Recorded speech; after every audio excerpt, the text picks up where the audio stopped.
सऊद शकील की क़यादत में कराची ब्लूज़ की टीम जो है वो चैम्पियन बनकर सामने आई और सियालकोट की टीम को, जिसको उसामा मीर लीड कर रहे थे, नाकामी से 2-4 किया। सिंध में क्रिकेट के हवाले से आज गुफ्तगू करेंगे और हमारे साथ कराची सिटी क्रिकेट एसोसिएशन के मुंतज़म आज़म ख़ान हमारे साथ स्टूडियो में मौजूद हैं और उनके अलावा नवाब शाह क्रिकेट के मुंतज़म और सीट क्लब के ऑर्गेनाइज़र अफजल खालिद साहब हमें स्टूडियो में ज्वाइन कर रहे हैं। दोनों को प्रोग्राम में खुशामदीद कहेंगे। पहले आज़म, आपसे गुफ्तगू की शुरुआत कर लेते हैं और खुर्रम नियाज़ी जो पाकिस्तान डोमेस्टिक क्रिकेट के मामलात को देखने में कराची आए और चाहूँगा कि कराची सिटी क्रिकेट एसोसिएशन के नुमाइंदों से उनकी क्या मुलाकात हुई। वो नेशनल स्टेडियम कराची में भी आए, आप लोगों के साथ ग्रुप फ़ोटो उन्होंने बनाया और कराची क्रिकेट के ऑफिस में बैठकर उन्होंने जो रीजन के नुमाइंदे थे उनके साथ गुफ्तगू की, उस बारे में जानना चाहूँगा। बिस्मिल्लाहिर्रहमानिर्रहीम। याया भाई, जैसा कि आपने कहा कि कायद-ए-आज़म ट्रॉफ़ी कराची की टीम जीती, उसके बाद खुर्रम भाई पहली दफ़ा कराची आए और उन्होंने नदीम उमर साहब से भी उनकी मुलाकात रही और साथ साथ वो रीजन के ऑफिस आए और खुर्रम नियाज़ी साहब क्रिकेट के लिए बहुत कर रहे हैं और बहुत अच्छा करना चाहते हैं।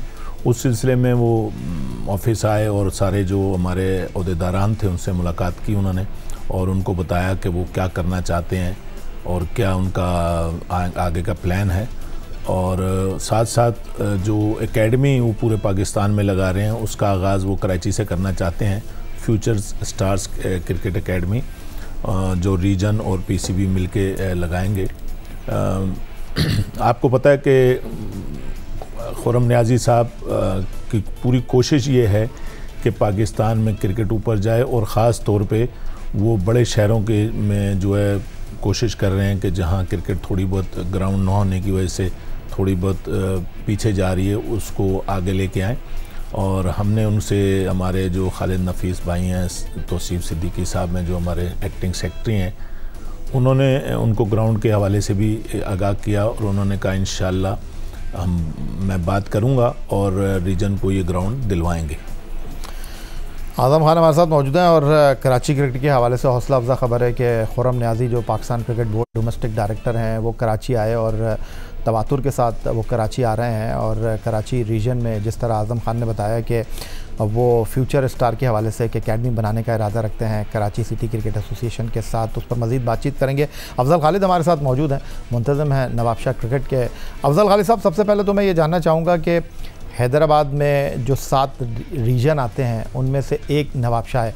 नवाब शाह में क्रिकेट के इंफ्रास्ट्रक्चर के हवाले से कुछ बताइएगा कि नवाब शाह में कितने क्लब हैं, आपका कौन सा क्लब है और ये जो अब हनीफ मोहम्मद ट्रॉफ़ी होगी तो नवाब शाह का कितना हिस्सा होगा सिलेक्शन के हवाले से? देखिए जी, हमारे पास एक तो ग्राउंड बहुत कम है, नियाज़ स्टेडियम भी रीजन के पास नहीं है, तो नवाब शाह में एक ग्राउंड है बिलावल, तो उधर तो मैचेस होते नहीं हैं। तो हनीफ मोहम्मद ट्रॉफ़ी में ज़्यादा से ज़्यादा नवाब शाह के 2 या 3 प्लेयर खेलते हैं और हैदराबाद रीजन है हमारा, तो उस हिसाब से फिर हमारी जो क्वालिटी ऑफ क्रिकेट है, एक तो सीज़नली है कि ज़्यादातर हम लोग सीज़न में खेलते हैं, तो गर्मी होने की वजह से क्रिकेट ज़्यादा नहीं हो रही है हमारे पास, तो इसके लिए हमें ग्राउंड्स चाहिए। जैसे कि नियाज़ स्टेडियम है, वहाँ पे एक भी मैच नहीं होता, रीजन का भी नहीं होता ना डिस्ट्रिक्ट का होता है। तो उसके बाद मेरे हैदराबाद से तकरीबन 30 किलोमीटर बाहर जाके खेलना पड़ता है और मीरपुर खास का ग्राउंड भी नहीं है हमारे पास, वो भी ख़त्म हुआ है, तबाह हाल है, तो ग्राउंड की कमी है, इंफ्रास्ट्रक्चर की कमी है। लेकिन आपकी तरफ से काशिफ भट्टी आए नवाब शाह से, उन्होंने पाकिस्तान टीम के साथ भी टूर किया, अभी कायद-ए-आज़म ट्रॉफ़ी में वो कराची ब्लूज़ के लिए खेले, बड़ी उम्दा उन्होंने कारकर्दगी का मुजाहरा किया। तो काशिफ भट्टी के बाद और कौन सा ऐसा खिलाड़ी है जो नवाब शाह से उभर कर सामने आया? काशिफ भट्टी के बाद भी एक लड़का लेग स्पिनर है जवाद भट्टी, वो काफ़ी अच्छा टॉप किया उसने हनीफ मोहम्मद ट्रॉफ़ी में, तो जवाद भट्टी हैं अभी। और जूनियर्स में अबू ज़र है, फिर बासित जमाली है, इसके अलावा फरहाद है, ये लोग हैं जो अंडर 19 से भी ऊपर आ रहे हैं।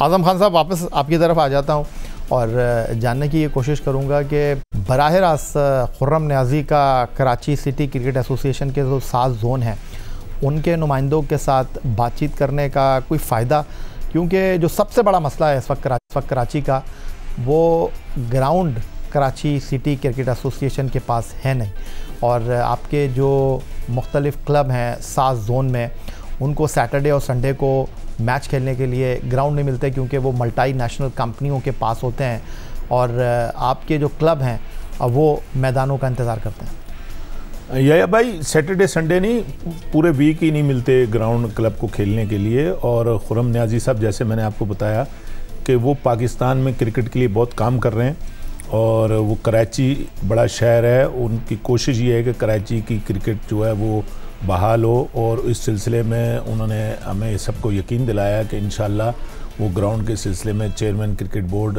जनाब मोहसिन नकवी साहब से बात करेंगे और मुझे उम्मीद है कि मोहसिन नकवी साहब जो है ग्राउंड रीजन को दिलवाएंगे। आपको पता है कि नदीम उमर साहब की क़यादत में इस दफ़ा भी कराची ने ट्रॉफ़ी जीती और 2023-24 में तो ऑलमोस्ट सारी टूर्नामेंट कराची की टीमों ने जीते थे। 15 से लेकर कायदे आज़म ट्रॉफ़ी, T20 वनडे में रनर अप थे। तो ये ग्राउंड के लिए खुरम न्याजी साहब ने कहा है कि इंशाल्लाह वो बात करेंगे और ग्राउंड आप लोगों को दिलवाएंगे। खुरम न्याजी साहब का विज़न जो है वो पाकिस्तान की क्रिकेट के लिए बहुत ज़बरदस्त है और उन्होंने जो वो करना चाहते हैं वो हमारे जोनल ऑफिशियल्स के साथ शेयर किया। आज़म खान साहब, कराची के जो 7 जोन हैं, यहाँ कितने क्लब इस वक्त एक्टिव हैं और कितने ग्राउंड इस वक्त कराची सिटी क्रिकेट एसोसिएशन के पास हैं सिवाय KCCA क्रिकेट स्टेडियम के? लेकिन जी कराची के अंदर कोई 300 क्लब हैं, 300 के करीब क्लब हैं और ग्राउंड सिर्फ एक। सबसे ज़्यादा क्लब किस जोन में? जोन 4 के अंदर हैं, 46 आई थिंक वहाँ हैं। लेकिन ग्राउंड रीजन के पास एक ही है जो KCCA स्टेडियम है, वही ग्राउंड है, उस पर ही सारी क्रिकेट हो रही है। दूसरे ग्राउंड्स पे तो खेलने के मौके फराहम नहीं होते खिलाड़ियों को, जिसकी वजह से पिछले दिनों आपको पता है कि कराची की टीमें जो वो हार गई थी तो उस पर बड़ा वावेला मचा था और वो मेन वजह ये थी कि ग्राउंड ना होने की वजह से खिलाड़ियों को क्रिकेट खेलने के मौके नहीं मिल रहे। जो कुछ भी कोशिश की जा रही है वो KCCA स्टेडियम पे ही हो रहे हैं क्रिकेट। आप पता है नदीम उमर साहब ने कोई तकरीबन 10 करोड़ के करीब उस पर लगाए हैं पैसे और वो बच्चों के लिए अगर आप देखें जाके, उनकी ख्वाहिश है कि बच्चे इस ग्राउंड पे खेलें और दूसरे ग्राउंड अगर मिलेंगे वो भी KCCA स्टेडियम की तरह नदीम उमर साहब का जो है वो ख्याल है कि उस तरह बनाएंगे उनको। अफजल खालिद साहब, जो हैदराबाद रीजन की टीम खेलती है हनीफ मोहम्मद ट्रॉफ़ी, माजी में कायदे आज़म ट्रॉफ़ी भी खेली है, शहीद बेनज़ीराबाद, उसके साथ जो है वो ठट्टा, बदीन, उसके अलावा जो सखर है, यहाँ के प्लेयर जो हैं वो हैदराबाद की टीम में मुंतखब होते हैं। इन खिलाड़ियों का सिलेक्शन कौन करेगा जब हनीफ मोहम्मद ट्रॉफ़ी के लिए टीम बनेगी? क्या लोकल सेलेक्टर करेंगे या पाकिस्तान क्रिकेट बोर्ड के सेलेक्टर आकर जो है वो हैदराबाद रीजन के लिए टीम का इंतखाब करेंगे?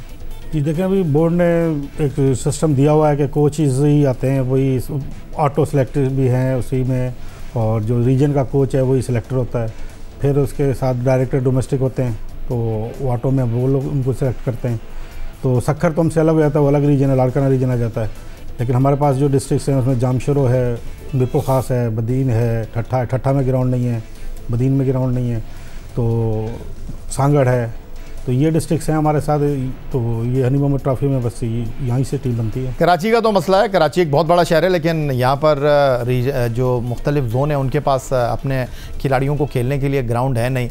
और फिर सिंध में जिस तरह आप हैदराबाद रीजन की बात कर रहे हैं, नियाज़ स्टेडियम हैदराबाद जो पाकिस्तान का माजी में टेस्ट सेंटर हुआ करता था, वो इस वक्त क्या वीरानी का मंजर पेश कर रहा है।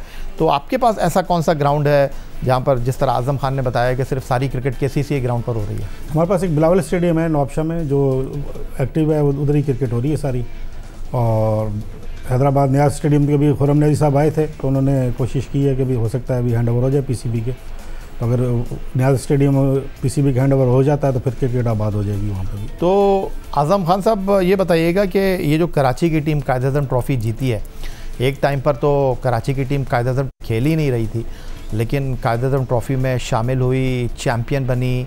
अब जो कराची सिटी क्रिकेट एसोसिएशन के ओहदेदार हैं, जिनमें आप भी शामिल हैं, नदीम उमर साहब आपके रूह रवां हैं, आप लोग क्या तैयारी कर रहे हैं हनीफ मोहम्मद ट्रॉफ़ी के लिए ताकि कराची वाइट्स जो है वो कायदे आज़म ट्रॉफ़ी के लिए क्वालिफाई कर सकें? या भाई इसमें जो है हेड कोच इकबाल इमाम, सईद बिन नासिर और जो कराची के कोचेज़ हैं वो, और साथ साथ जो असद शफीक जो हैं जो डायरेक्टर एकेडमी हैं कराची में, उन्होंने कैंप लगाया हुआ है नेशनल स्टेडियम में और KCCA में भी लगा हुआ है ताकि खिलाड़ी वहाँ प्रैक्टिस करें और प्रैक्टिस कर रहे हैं। और कोशिश यही होगी कि हम अनीफ मोहम्मद ट्रॉफ़ी के फ़ाइनल में आएँ और दूसरी टीम भी हमारी ग्रेड 1 में आ जाए। मैं यहाँ पे आपने कहा कायद-ए-आज़म ट्रॉफ़ी खेल नहीं रही थी, मैं यहाँ नदीम उमर साहब और मोहसिन नकवी साहब, अब्दुल्ला खुरम न्याजी साहब का मशकूर हूँ कि उन्होंने कराची की टीम को ग्रेड 1 खेलने का मौका फराहम किया और वो टीम कायद-ए-आज़म ट्रॉफ़ी जीती। और हम सारे ओहदेदारान बहुत खुश हैं कि हमारी टीम ने कायद-ए-आज़म ट्रॉफ़ी जीती है और नदीम उमर साहब उनके एजाज़ में जल्दी एक बड़ा फंक्शन करने वाले हैं इंशाल्लाह। उसमें हम सब लोगों को मदऊ करेंगे और खिलाड़ियों को नदीम उमर साहब ने जो पैसों का ऐलान किया वो भी देंगे इंशाल्लाह। ये जो नाराज़गी का एलिमेंट है कराची सिटी क्रिकेट एसोसिएशन के मुख्तलिफ जोन में, क्या ये जीत के बाद अब सब एक पेज के ऊपर है, या ये जो एक रस्साकशी चलती रहती है कि हमारा प्लेयर नहीं खेलता, अब आपके लिए बेहतरीन मौका है कि कराची ब्लूज़ के बाद कराची वाइट्स की टीम भी खेले, तो ज़्यादा से ज़्यादा जो खिलाड़ी हैं वो कराची की नुमाइंदगी फ़र्स्ट क्लास क्रिकेट में कर सकते हैं? मैं आपको बताऊं याया भाई कि जैसे अभी अफजल भाई ने बताया, ये बड़ा ट्रांसपेरेंट सिस्टम बनाया खुरम न्याजी साहब ने और सब ने कि जो लड़के परफॉर्मेंस करेंगे वही कराची की टीमों में या पूरे मुल्क की जो टीमें रीजन्स की उनसे खेलेंगे। उसमें तो ये चक्कर नहीं है कि मेरा खेले या तुम्हारा खेले या फलाने का खेले। बहरहाल शिकायत होती हैं, लोग अपनों से ही शिकायत करते हैं। कोई ऐसे प्लेयर भी होते हैं कि जो अगर उनकी परफॉर्मेंस है तो वो टीम में आगे नहीं आ पाते, वो इस वजह से कि वहाँ ऑटो सिलेक्शन वाले भी लड़के होते हैं जो टेस्ट क्रिकेटर हैं, इंटरनेशनल क्रिकेटर हैं, उन्होंने प्रीवियस परफॉर्मेंसेस होती हैं उनकी और वो टीम में मौजूद होते हैं। तो एक आध लड़का कोई ऐसा रह जाए तो वो रह सकता है, लेकिन कोई ऐसा खिलाड़ी है नहीं कराची में कि जो परफॉर्मेंस के बावजूद भी ना खेला हो। तो अफजल खालिद साहब, कायद-ए-आज़म ट्रॉफ़ी एक टाइम पर हैदराबाद ली, हैदराबाद से कई खिलाड़ी जो हैं वो पाकिस्तान के लिए बैनुल-अक़वामी क्रिकेट खेले, इवन अंडर 19 सतह पर जो है वो अज़ीम घुमन ने पाकिस्तान को ICC में एज ए कैप्टन लीड भी किया। तो आपके ख़्याल में जो सिंध के दीगर शहर हैं जहाँ पर हैदराबाद रीजन में आप जिस तरह नवाबशाह, सक्खर, बेनज़ीराबाद और दीगर जो डिस्ट्रिक्ट हैं वो आ जाते हैं, टैलेंट को आगे आने के हवाले से किस हद तक मुश्किल का सामना है? पाकिस्तान क्रिकेट बोर्ड जो है वो सिंध के डिस्ट्रिक्ट में, सिंध के रीजन में किस हद तक ताउन कर रहा है आपके साथ? अभी जिस तरह स्कूल क्रिकेट करवा रहे हैं उससे ये हुआ कि छोटे बच्चे जो आ रहे हैं, टैलेंट काफ़ी सारा निकला है उसमें और लड़कों में शौक़ पैदा हुआ है कि स्कूल से टीमें बन के आ रही हैं, तो उससे ये काफ़ी चीज़ें बेहतर हुई हैं। फिर इसके अलावा ये है कि जैसे अज़ीम घुमन या शर्जील खान खेले, काशी भट्टी खेले, काशी भट्टी ने टूर की लेकिन काशी भट्टी पाकिस्तान नहीं खेल सके। तो इन लोगों ने काफ़ी मेहनत की, लेकिन हमारे पास सिर्फ ग्राउंड की कमी और सीज़न लीग क्रिकेट, ये हमारा सबसे बड़ा जो है वो नुकसान है। जिस तरह दादू से जायद महमूद खेले तो ज़्यादातर क्रिकेट उन्होंने आके कराची खेली, तो बेहतर है कि हमें पूरे एक एकेडमी दी जाए उधर ताकि हम उसको बेहतर तरीके से रन। और जाते जाते आज़म खान साहब ये बताइएगा कि जिस तरह आपने बताया कि आप पाथवे रहे हैं नौजवान खिलाड़ियों के साथ सिलेक्शन करके, Pakistan cricket board Karachi city cricket association के साथ एक एकेडमी के ऊपर काम कर रहा है, तो उसमें क्रिकेट बोर्ड का कितना हिस्सा होगा और कराची रीजन का कितना हिस्सा होगा? स्पॉन्सर कौन होगा? देखिए जी, उसमें खुरम न्याजी साहब ने कहा कि सारा फंडिंग मैं करूँगा और नदीम साहब ने भी कहा कि हम दोनों मिल के करेंगे इंशाल्लाह। और रीजन और खुरम न्याजी साहब PCB जो हैं वो मिल के ये दोनों काम कर रहे हैं। आपने जैसे इन्होंने इंटर स्कूल की बात, खुरम न्याजी साहब का ये बहुत बड़ा इकदाम था इंटर स्कूल कराने का, और जिसका फ़ाइनल अभी आप 1 जनवरी को नया नाज़माबाद में होगा। उसमें आपको पता है बड़े बड़े स्टार्स आ रहे हैं फ़ाइनल के मौके पर। तो मैं तमाम लोगों से कहूँगा वो बच्चों का फ़ाइनल देखें आके और स्टार्स से मिलिए, और फिर मैं वापस आऊँगा कि एकेडमी की तरफ। तो वो दोनों रीजन और PCB मिल के लगाएंगे, और इसके लिए खुरम न्याजी साहब ने जो है वो स्टेडियम में 9 विकेटें बनाने का भी ऐलान किया है कि वो पिछली साइड पर नई बिल्डिंग के पीछे साइड में 9 विकेटें बना के देंगे रीजन को, जो सिर्फ तो ओवल ग्राउंड जो है नेशनल स्टेडियम कराची के साथ, वहाँ पर कराची रीजन की टीमों को खेलने का मौका मिलेगा। जब या भाई जब वो खाली होता है तो हमने जब भी मांगा, आकिब जावेद साहब या उससे पहले नदीम खान साहब होते थे, अब असद शफीक देख रहे हैं। हाँ, आकिब जावेद साहब और नदीम खान साहब और असद शफीक साहब वो दे देते हैं जब खाली होता है ग्राउंड। उन्होंने कभी क्रिकेट के लिए मना नहीं किया हमें।